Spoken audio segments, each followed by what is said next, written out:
Hello guys, আসসালামু আলাইকুম। আশা করি সবাই খুব ভালো আছেন। আমি আলহামদুলিল্লাহ ভালো আছি। আজকে আমি আপনাদের সাথে আরেকটি নতুন ভিডিও নিয়ে চলে আসলাম। আজকে আমি মাত্র 5 মিনিটে একটি মজার রান্না করব।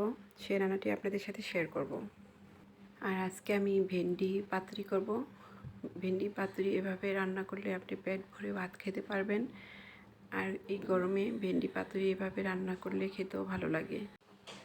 আর এখানে আমি পেঁয়াজ, কাঁচামরিচ আর ধনিয়াপাতা ব্লেন্ড করে নিয়েছি।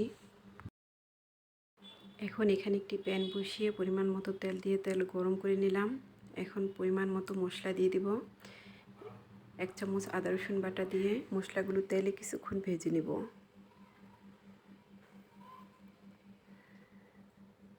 মশলা থেকে যেন কোনো কাঁচা গন্ধ বের না হয়, মশলাগুলো তেলে কিছুক্ষণ ভালো মতো ভেজে নিব। তারপর পরিমাণ মতো হলুদের গুঁড়া, মরিচের গুঁড়া দিয়ে দিব।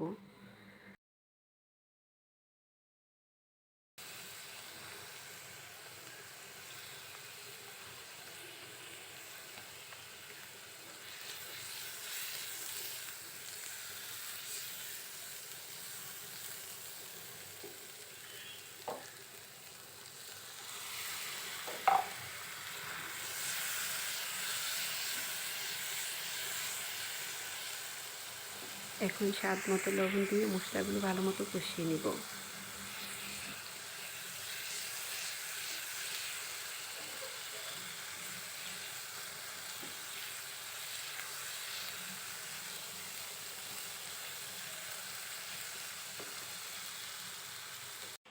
মশলা কষানো হয়ে গেছে।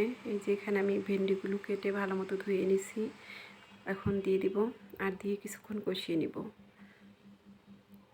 তারপরে পরিমাণ মতো ঝোলের পানি দিয়ে ভেন্ডি পাতুরিগুলো ভালো মতো রান্না করে নেব। আর এভাবে ভেন্ডি পাতুরি ভাত খেতে অনেক ভালো লাগে। আর এই গরমে ভাত টাত খেতে ভালো না লাগলে এই তরকারিটা রান্না করে খাবেন, খেতে ভালো লাগবে। আর ভেন্ডিগুলো একটু সবুজ সবুজ রাখবো। ঝোলের পানি অনেকটা শুকিয়ে গেছে। এখন 1/2 চামচ ভাজা জিরা গুঁড়া দিয়ে দিব। আর জিরা গুঁড়া দিয়ে আবার ভালো মতো নেড়ে দিব।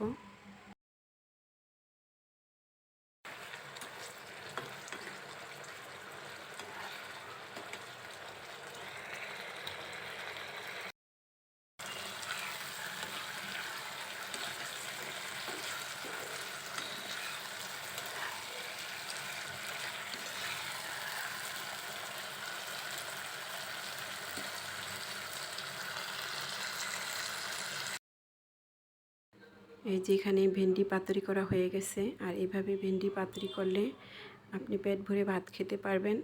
একবার বানিয়ে খেয়ে দেখুন, খেতে অনেক ভালো লাগে।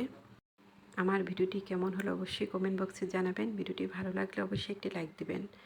আজ এ পর্যন্তই, এখানেই বিদায় নিলাম। সবাই ভালো থাকেন, সুস্থ থাকেন। আল্লাহ হাফেজ।